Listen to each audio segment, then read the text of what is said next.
Major updates have been had for the Masters at Bud Hill. Let's talk about it and figure out what is the final resolution, because it is probably not what you're guessing.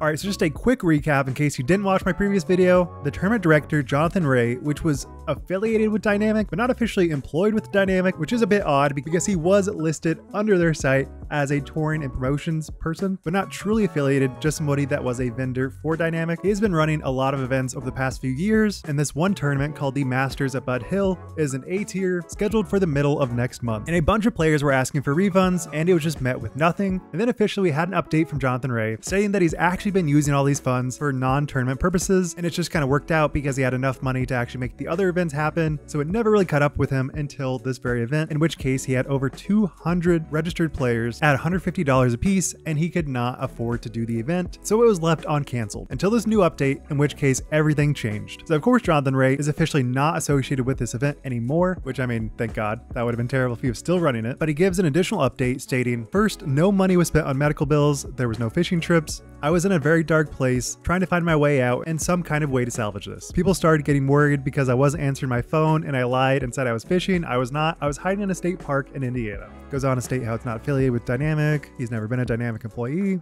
and ends it by stating I've sold my inventory and we will have some clarity and resolution shortly. So you would think that would give us some clarity. It did not. That was very much not a way to give a true update because we didn't really have any resolution. And it kind of begs this philosophical question, very similar to the ship of Theseus, in which case they kept replacing one part of a boat, and at a certain point does it become a totally different boat. I think that is kind of applicable here. Like, okay, you had all these funds that weren't used allegedly for medical purposes, but at a certain point, if you keep using all the money that you have and you can't afford to run this tournament, then it kind of seems like you've been using the funds for medical purposes. Like, just because you had all this money and used some funds in one account for medical purposes and the other funds you've been kind of dribbling away at other stuff that we currently don't know what it was used for. It ultimately just doesn't really matter where it was used. The important thing is that you did use it because it no longer exists. So if that was previous tournaments, cool, whatever, but it definitely remains very clear that the funds were not used for this tournament, which they should have been, obviously. And with that, we get a very nice update that I cannot believe still. Tyler Searle from Soar Disc Golf has been taking over as the primary sponsor and will cover all of the costs of the tournament. And he has run 46 sanctioned events this year, kind of crazy. So I definitely trust him to run this event. His brother that also runs his company was #3 employee at Dynamic. He did eventually leave and started Soar Disc Golf, which handles a lot of sponsorships across the nation. What did JRay pay for? Does he have to pay anything back? Ultimately, we didn't really get clarification in this interview that Smashbox did. But one thing is for sure, everybody can still do the event, everybody can still get a refund, and it seems like tons of people are chipping in for this event. Smashbox team, Doug Bierkus will add his personal funds to the event, and the PDGA will send a lot of stock runs as a way to help fundraise and act as a players pack for the event. And Matt Lloyd will be stepping up as the official TD of this tournament. And this is kind of crazy because Matt Lloyd actually ran the only disc golf store in my area, Northwest Arkansas. Super cool guy, talked to him a few times. Seems like somebody that can definitely manage this. So ultimately, everything about the event will go on as expected and there will be no interruptions. And since it is an A tier event, all the payouts will be consistent with what is required for an A tier. But now we get into the much more interesting quandary, and that is what will become of Johnathan Ray. Is there any legal action that can be taken? Is this officially embezzlement? Is this officially fraud? And according to Chris Clark on the Upshot podcast, I'm not sure it's a clear case of embezzlement. Intent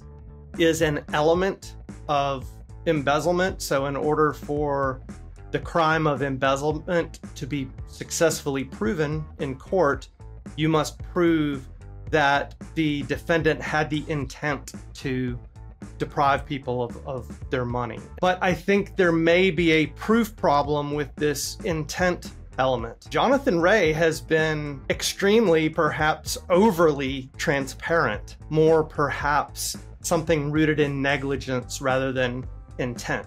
Criminal charges that might be more appropriate, theft, conversion, negligent misappropriation, things like that. It would have to be a pretty slow crime day in Memphis, in my opinion, for the police or the district attorney's office to take much interest in a situation like this. Realistically, $150 is a very difficult amount of money to seek some type of recovery through legal channels.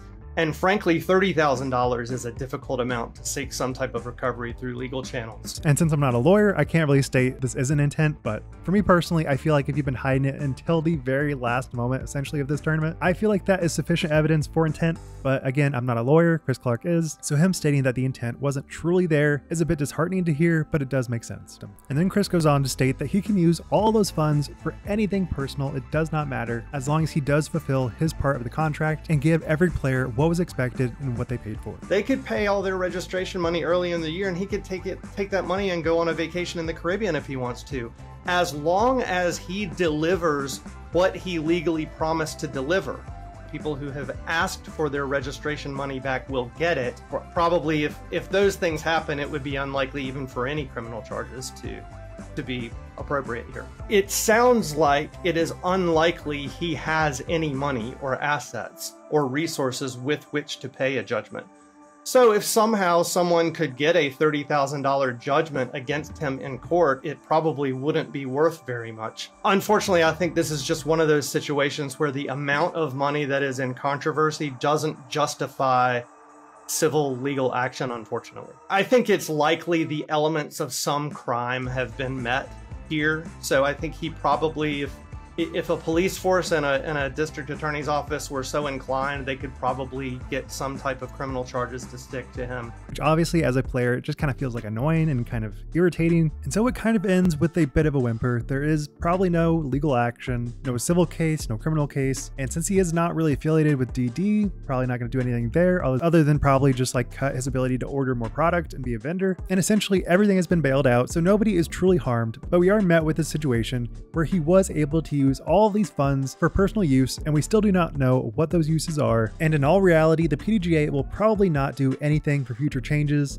I would hope they do, but knowing how slow they are to adopt new changes, I would bet that there is nothing new that they do for TDs for the 2025 season. But for me personally, I do wonder what we should do about this whole situation so that it does not happen again. And I previously mentioned that auditing every single transaction would allow you to kind of get further clarification on what these funds are being used for. But I did hear this point mentioned in the Smashbox, and they stated it would just be a lot of money to actually manage all that. And because a lot of these TDs are working with very low sums of money relatively, it just would not make monetary sense. So if you can't audit all these transactions, what can you do? Well, honestly, I don't really know. There has been a push from the PDGA to create a new onboarding program that will allow TDs to fully get up to date on how you run an event, which is definitely cool and definitely nice to have, but it doesn't really feel like it solves the issue. So honestly, I think it is a rock and a hard place where there are truly no great solutions to fix this. We are just still such a small sport, and the money used for these tournaments is generally just not that much. So it becomes very hard to track down where these funds are, what they're being used for. And while yes, you could give some limits to be like, hey, you don't actually get this money until X amount of players sign up for this event, allowing all the players to get some amount of comfort knowing that they probably will use all these funds just for that event alone. But even that has some pitfalls behind it. So it is just so hard to instill a proper rule in place such that this does not happen again. But with all that said, what do you guys think about this? Do you feel differently knowing that everyone will be compensated? They will be able to get refunds, they can go to the event as normal, and they will actually get a player's pack in addition to what they paid for, which was actually not included in the tournament originally. So they're actually getting more than what they paid for. Does that change your mind on the whole situation? Or do you still feel so incredibly annoyed about this whole situation? I kind of do, but it is what it is. So with that, thank you guys so much for watching, and be sure to subscribe. Wild Runs, signing out, peace.